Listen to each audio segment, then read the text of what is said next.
ദിവ്യമന്നയിലേക്ക് സ്വാഗതം. ഫെബ്രുവരി 22 നോമ്പിൽ 2-ാം ഞായർ. ആർദ്രതയ്ക്കായുള്ള ആഹ്വാനം എന്ന ചിന്താവിഷയം സഭ ധ്യാനത്തിനും പഠനത്തിനുമായി തിരഞ്ഞെടുത്തിരിക്കുന്നു. യേശു കാനാവിൽ വെള്ളം വീഞ്ഞാക്കിയ സംഭവത്തിന്റെ വിവരണത്തോടെ വലിയ നോമ്പ് ആരംഭിക്കുന്നു.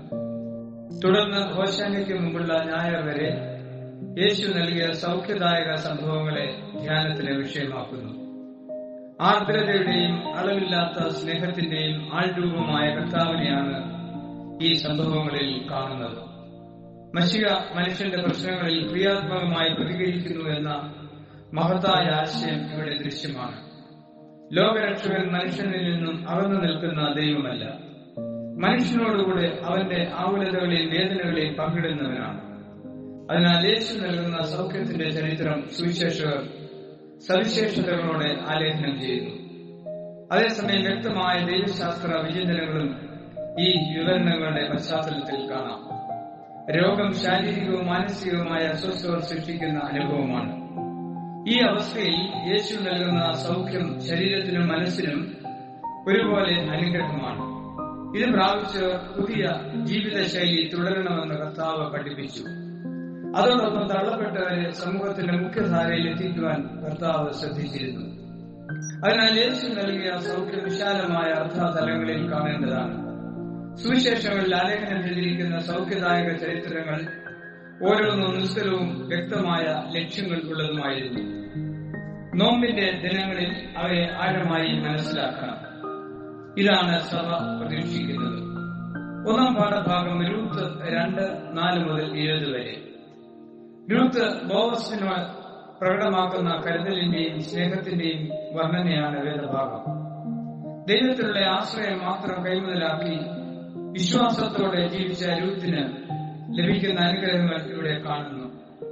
ബോവസ് അവളോട് പറയുന്നത്, യഹോവയുടെ ചിറകിൻ കീഴെ ആശ്രയിച്ചു വന്നിരിക്കുന്ന നിനക്ക് പൂർണ്ണ പ്രതിഫലം തരുമാറാകട്ടെ.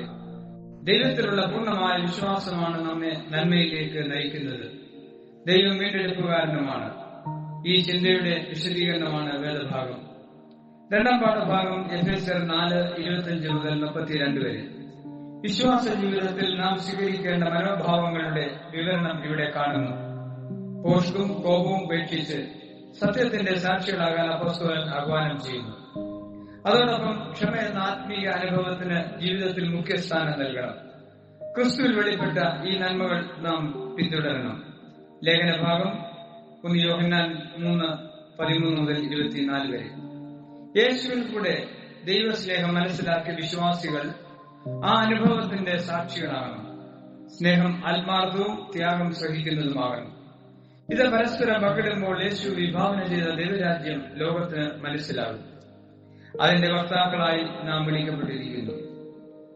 സുവിശേഷ വേദഭാഗം വിശുദ്ധ മർക്കോസ് 1:40 മുതൽ 45 വരെ.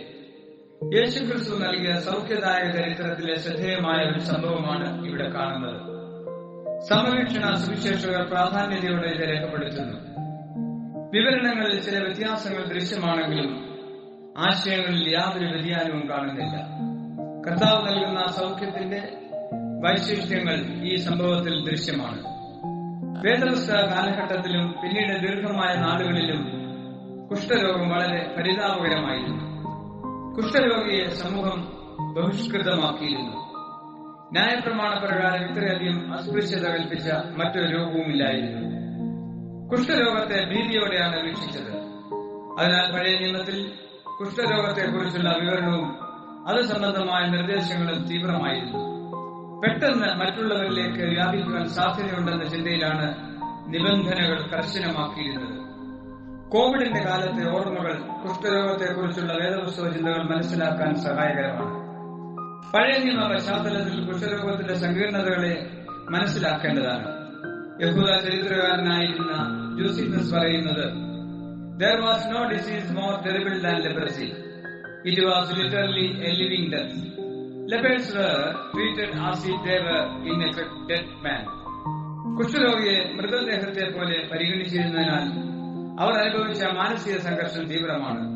കുഷ്ഠരോഗികളുടെ ശോചനീയമായ ജീവിതത്തെ മനുഷ്യ മനസ്സിലേക്ക് ആർദ്രമായി ആവിഷ്കരിക്കാൻ തോപ്പിൽ ഭാസി എഴുതിയ നാടകമാണ് അശ്വമേധം.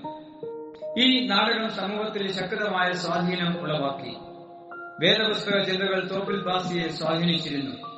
അശ്വമേധത്തിൽ ഇത് പറയുന്നുണ്ട്. കുഷ്ഠരോഗികളെ ചികിത്സിക്കുന്ന ഡോക്ടർ തോമസ് ഈ നാടകത്തിലെ ഒരു പ്രധാന കഥാപാത്രമാണ്. എന്നാൽ അദ്ദേഹത്തിന്റെ ഭാര്യ ഗേളിക്ക് ഇത് വെറുപ്പാണ്. അവർ പ്രതിഷേധിച്ച് പോകുവാൻ തുടങ്ങുമ്പോൾ ഡോക്ടർ തോമസിന്റെ വാക്കുകൾ ഇപ്രകാരമാണ്: അവസാനമായ ഒരു കാര്യം ഒരിക്കൽ കൂടി ഓർമ്മിപ്പിക്കണമെന്നുണ്ട്. കുഷ്ഠരോഗിയെ സ്നേഹിക്കണമെന്ന് ലോകത്തെ ആദ്യം പഠിപ്പിച്ചത് ക്രിസ്തുവാണ്. ആധുനിക വൈദ്യശാസ്ത്രത്തിൽ ഡാപ്സോൺ എന്ന ഔഷധത്തിന്റെ കണ്ടുപിടുത്തം കുഷ്ഠരോഗികൾക്ക് പ്രതീക്ഷ നൽകി, ചികിത്സകളെ ഫലപ്രദമാക്കി. ആധുനിക വൈദ്യശാസ്ത്രം കുഷ്ഠരോഗത്തെക്കുറിച്ചുള്ള ധാരണകൾ പലരും തിരുത്തി. എന്നാൽ വേദപുസ്തക കാലഘട്ടത്തിലെ ചിന്തകളുടെ വെളിച്ചത്തിൽ നാം ഇതിനെ മനസ്സിലാക്കണം. കഥനങ്ങളുടെ കനൽ അനുഭവങ്ങളിൽ കൂടെയാണ് കുഷ്ഠരോഗികൾ കടന്നുപോയത്. ഈ സാഹചര്യത്തിലാണ് യേശു സൗഖ്യവും സ്വാതന്ത്ര്യവും നൽകിയത്. കർത്താവ് സൗഖ്യം പ്രദാനം ചെയ്യുന്നവൻ മാത്രമല്ല, ആശ്വാസവും പുനരധിവാസവും നൽകുന്ന രക്ഷകനുമാണെന്ന സന്ദേശവും ഈ സംഭവത്തിൽ പരാമർശിക്കുന്നു. ഇവിടെ ദൃശ്യമാകുന്ന 3 കാര്യങ്ങൾ ശ്രദ്ധേയമാണ്. 1. അപേക്ഷ സ്വീകരിക്കുന്ന യേശു. കുഷ്ഠരോഗി അവന്റെ അടുക്കൽ വന്ന് മുട്ടുകുത്തി, നിനക്ക് മനസ്സുണ്ടെങ്കിൽ എന്നെ ശുദ്ധമാക്കുവാൻ കഴിയും എന്ന് അപേക്ഷിച്ചു. കുഷ്ഠരോഗിക്ക് പിരിവിധം പരസ്യമായി അപേക്ഷിക്കുന്നതിന് അനുവാദമില്ലായിരുന്നു. യേശുവിനെ കുറിച്ച് അവൻ മനസ്സിലാക്കിയ കാര്യങ്ങളും കർത്താവിന്റെ മനോഭാവങ്ങളുമാണ് ധൈര്യത്തോടെ അടുത്തു വരുന്നതിനും യാചിക്കുന്നതിനും പ്രേരിപ്പിച്ചത്. യേശുവിനെ അവൻ അറിവിൽ നിന്നും അനുഭവങ്ങളിലേക്ക് എത്തിക്കുന്ന കാഴ്ച എത്ര മനോഹരവും ആശ്വാസകരവുമാണ്. അവന്റെ വിശ്വാസ ദൃഢതയും ധൈര്യവും രോഗസൗഖ്യത്തിന് കാരണമായി. നമ്മുടെ പ്രശ്നങ്ങൾ സങ്കീർണമാണെങ്കിലും കർത്താവിലുള്ള പൂർണ്ണമായ വിശ്വാസവും ആശ്രയവുമാണ് വിടുതലിനുള്ള മാർഗം. അതിന് കർത്താവുമായുള്ള വ്യക്തിബന്ധം അനിവാര്യമാണ്. തന്റെ അരികിൽ വരുന്നവരുടെ യോഗ്യതകൾ നോക്കാതെ അവരുടെ ആവശ്യങ്ങളും ആകുലതകളുമാണ് യേശു പരിഗണിക്കുന്നത്. ദിവ്യമായ ഈ ഭാവം എത്ര ആശ്വാസപ്രദമാണ്. ദൈവത്തെ അകലിൽ നിന്ന് വീക്ഷിച്ചവർക്ക് യേശു ക്രിസ്തുവിൽ കൂടെ പുതിയ അനുഭവങ്ങളുടെ വാതായനങ്ങളാണ് തുറക്കപ്പെട്ടത്. നമുക്കുള്ള മഹാപുരോഹിതൻ നമ്മുടെ ബലഹീനതകളിൽ സഹതാപം കാണിക്കാൻ കഴിയാത്തവനല്ല. അതുകൊണ്ട് കരുണ ലഭിക്കുവാനും തത്സമയത്ത് സഹായത്തിന്റെ കൃപ പ്രാപിപ്പാനുമായി ധൈര്യത്തോടെ കൃപാസനത്തിന് അടുത്ത് ചെല്ലുക. എബ്രായർ 4:15. എബ്രായ ലേഖനം പറയുന്ന ഈ സത്യം അനുഗ്രഹപ്രദമാണ്. യേശു വെളിപ്പെടുത്തിയ ദിവ്യ കാരുണ്യത്തിന്റെ ഉറപ്പാണ് ഈ വാക്യത്തിൽ കാണുന്നത്. 2. വ്യാകുലരോട് കരുണയുള്ള യേശു. യേശു മനസ്സലിഞ്ഞ് കൈനീട്ടി അവനെ തൊട്ടു. കുഷ്ഠരോഗിയെ സ്പർശിക്കുന്നത് ന്യായപ്രമാണ ലംഘനവും ആചാര നിഷേധവുമാണ്. അതിനാൽ കുഷ്ഠരോഗി എപ്പോഴും ഒറ്റപ്പെട്ടവനാണ്. മരണം മാത്രമാണ് അവരുടെ പ്രശ്നങ്ങൾക്കുള്ള പരിഹാരം. ഈ സ്ഥിതിയിൽ സ്നേഹാർദ്രമായ ഒരു സ്പർശനത്തിനായി കുഷ്ഠരോഗി അധികമായി ആഗ്രഹിച്ചിരുന്നു. ഇത് മനസ്സിലാക്കിയ യേശുവിന്റെ ധന്യമായ പ്രതികരണമായിരുന്നു അവനെ തൊട്ട സംഭവം. മനുഷ്യ സ്പർശം അനുഭവിക്കുവാൻ അർഹതയില്ലാത്ത ഈ ഹതഭാഗ്യന് യേശു നൽകിയത് വർണ്ണനാതീതമായ അനുഗ്രഹമായിരുന്നു. സ്പർശിക്കാതെ സൗഖ്യം നൽകുവാൻ കഴിയുമായിരുന്നു. എന്നാൽ ഇത് ഒരു പുതിയ അനുഭവവും പുനർജീവനുമായി പരിണമിക്കണമെന്ന് യേശു ആഗ്രഹിച്ചു. അവഗണനയുടെയും മരണത്തിന്റെയും താഴ്വരയിൽ കൂടെ നടന്ന വ്യക്തിയെ സമൃദ്ധമായ ജീവനിലേക്കും പുത്തൻ പ്രചോദനങ്ങളിലേക്കും യേശു നയിക്കുന്ന കാഴ്ച വളരെ മനോഹരമാണ്. ഈ സ്പർശം വൈദ്യുത പ്രവാഹം പോലെ അവന്റെ സമഗ്ര ഭാവങ്ങളിലും മാറ്റമുണ്ടാക്കി. അരുമനാഥന്റെ സ്നേഹസ്പർശവും എനിക്ക് മനസ്സുകൊണ്ട് ശുദ്ധമാകാ എന്ന അധികാര വചസ്സുകളും കുഷ്ഠരോഗിയുടെ ഹൃദയത്തെ ത്രസിപ്പിച്ചു. ഇതുവരെ അനുഭവിച്ചിട്ടില്ലാത്ത ആത്മനിർവൃത്തിയിൽ അവൻ ആമഗ്നായി.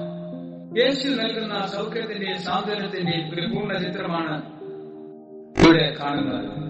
രക്ഷകന്റെ അരികിൽ വരുന്ന ഏവർക്കും ഇത് പ്രാപ്യമാണ്. വിവിധ കാരണങ്ങളാൽ അസ്പൃശ്യമായ അനേക സാഹചര്യങ്ങൾ ഇന്ന് ലോകത്തിൽ നിലനിൽക്കുന്നു. അവിടെ യേശുവിന്റെ മനോഭാവം സ്വീകരിക്കാൻ സഭ ബാധ്യസ്ഥമാണ്. മനുഷ്യനെ അകറ്റുന്ന ഘടനകളെ ഉന്മൂലനം ചെയ്യുവാൻ സഭ എക്കാലവും ശ്രമിച്ചിട്ടുണ്ട്. ഈ പോരാട്ടത്തിന് രക്ഷകനായ യേശുവാണ് നമുക്ക് മാതൃക. 3. തള്ളപ്പെട്ടവരെ സമൂഹത്തിന്റെ മുഖ്യധാരയിൽ എത്തിക്കുന്ന യേശു. കുഷ്ഠരോഗം ശരീരത്തിൽ അരിഷ്ടത നൽകുന്നതോടൊപ്പം രോഗിയെ സമൂഹത്തിൽ നിന്നും പുറന്തള്ളുന്ന രോഗമാണ്. ഇപ്രകാരം തള്ളപ്പെട്ടവരുടെ സങ്കേതമായ പാളയത്തിന് പുറത്തുള്ള അവരുടെ ജീവിതകഥ പഴയ നിയമത്തിൽ വ്യക്തമായി ചിത്രീകരിച്ചിട്ടുണ്ട്.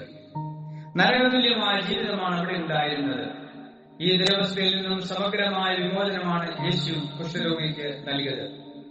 ജനത്തെ വിശുദ്ധീകരിക്കേണ്ടതിന് നഗരവാതിലിന് പുറത്തു വെച്ച് കഷ്ടം അനുഭവിച്ചു. ആകയാൽ അവന്റെ നിന്ന ചുമന്നുകൊണ്ട് പാളയത്തിന്റെ പുറത്ത് അവന്റെ അടുക്കൽ ചെല്ലുക. എബ്രായർ 13:12-13. ഈ വാക്കുകൾ അവഗണിക്കപ്പെട്ടവർക്ക് വേണ്ടി യേശു ക്രൂശിതനായ എന്ന ചിന്തയാണ് നൽകുന്നത്. എബ്രായ ലേഖനകർത്താവിന്റെ ഈ ഭാഷ്യം വിപ്ലവകരമാണ്. പുരോഹിതൻ നിന്നെ തന്നെ അവന്റെ സാക്ഷ്യപത്രത്തോട് കാണിച്ച് അവന്റെ സാക്ഷ്യപത്രത്തോടെ സമൂഹത്തിലേക്ക് വരുവാൻ യേശു പറയുന്നു. ഇത് കുഷ്ഠരോഗിക്ക് ഒരു പുതിയ അനുഭവത്തിനുള്ള തുടക്കമായിരുന്നു. സമൂഹത്തിൽ അവന് ലഭ്യമാകേണ്ട അംഗീകാരത്തെക്കുറിച്ച് യേശുവിന് ഉത്തമ ബോധ്യമുണ്ടായിരുന്നു. സൗഖ്യത്തിന്റെ സാമൂഹ്യ തലമാണ് യേശു ഇവിടെ വെളിപ്പെടുത്തിയത്. സൗഖ്യത്തിന് കർത്താവ് നൽകിയ നിർവചനം സവിശേഷതയുള്ളതാണ്. ഇന്നും ഇതേ അനുഭവം തന്റെ അരികിൽ വരുന്നവർക്ക് നൽകുന്നു. സഭ ഈ ദൗത്യമാണ് ഏറ്റെടുക്കേണ്ടത്. കുഷ്ഠരോഗികൾക്ക് വേണ്ടി പ്രവർത്തിച്ച father Damien, Mary Reid, mother Teresa, Graham Staines, Gladys, കുഷ്ഠരോഗ ചികിത്സയിൽ നവീന രീതികൾ സ്വീകരിച്ച doctor Paul Brand, doctor Mary Varghese തുടങ്ങി നിരവധി മിഷണറിമാർ യേശു കാണിച്ച പാതയിൽ കൂടെ സഞ്ചരിച്ച് കുഷ്ഠരോഗികൾക്ക് ആശ്വാസം പകർന്നവരാണ്. കർത്താവ് നൽകിയ കുഷ്ഠരോഗിക്ക് ലഭിച്ച സൗഖ്യത്തിന്റെയും പുതുജീവന്റെയും സാക്ഷിയാകുന്ന സംഭവം മർക്കോസ് വ്യക്തമായി രേഖപ്പെടുത്തുന്നു. സൗഖ്യം ലഭിച്ചവൻ യേശുവിന്റെ സാക്ഷിയാകുന്നു. നസ്രായന്റെ പാത അവൻ തെരഞ്ഞെടുക്കുന്നു. യേശുവിനെ അനുഗമിച്ച അനേകരെ കുറിച്ച് സുവിശേഷകർ പറയുന്നുണ്ട്. ആ ഗണത്തിൽ ഇവനും ഉണ്ടായിരുന്നു എന്നത് വ്യക്തമാണ്. അവരിൽ സംഭവിച്ച സമഗ്രവും അത്ഭുതകരവുമായ മാറ്റത്തിന്റെ ചരിത്രമാണ് വിശുദ്ധ മർക്കോസ് അർത്ഥമാക്കുന്നത്. ആരോടും സൗഖ്യവിവരം പറയരുതെന്ന് യേശു നിർദ്ദേശിച്ചിട്ടും അവരുടെ വാക്കുകളെ ലംഘിച്ച് ഈ സത്യത്തെ ഉച്ചസ്ഥിരം ഘോഷിക്കുന്നു. ഈ സംഭവത്തെക്കുറിച്ചുള്ള കവി ഭാവന പ്രകാരമാണ്: സന്തോഷ വായ്പിനാൽ സർവവും മറന്നു, കണ്ടോരോടെല്ലാം കഥ പറഞ്ഞു, കാട്ടുതീ പോലതു പെട്ടെന്ന് വ്യാപിച്ചു, നാട്ടിൽ മുഴുവൻ അറിഞ്ഞ മൂലം സ്വൈരസഞ്ചാരം പ്രയാസമായി നാഥനും ധാരാളം ആളുകൾ ചുറ്റും കൂടി. ക്രിസ്തുഗാഥ, മാത്യു വിലകന്തര. ലഭിച്ച സൗഖ്യവും വിമോചനവും മറച്ചുവെക്കാനാവാത്ത അനുഭവമായി. അതിനാലാണ് യേശുവിന്റെ വാക്കുകളെ അവൻ അനുസരിക്കാതിരുന്നത്. മാത്രമല്ല, അനുഭവിച്ച അനുഗ്രഹത്തിന്റെ വ്യക്തമായ സാക്ഷിയാകാനും ആഗ്രഹിച്ചു. യേശു സൗഖ്യദായകനും രക്ഷകനും മനുഷ്യനെ പുതുമയിലേക്ക് നയിക്കുന്നതിനുമാണെന്ന് യാഥാർത്ഥ്യം ഇവിടെ വെളിപ്പെടുന്നു. അവഗണിക്കപ്പെട്ടവർക്കും ആകുലർക്കും യേശു സാന്ത്വനവും അഭയസ്ഥാനവുമാണ്. ഇതാണ് ഈ സംഭവത്തിൽ കൂടെ അനാവരണം ചെയ്യപ്പെടുന്നത്. അവന്റെ അരികിൽ വരുന്നവർക്കും ഇത് പ്രാപ്യമാണ്. അതിന് ദൈവം നമ്മെ സഹായിക്കട്ടെ. ആമേൻ.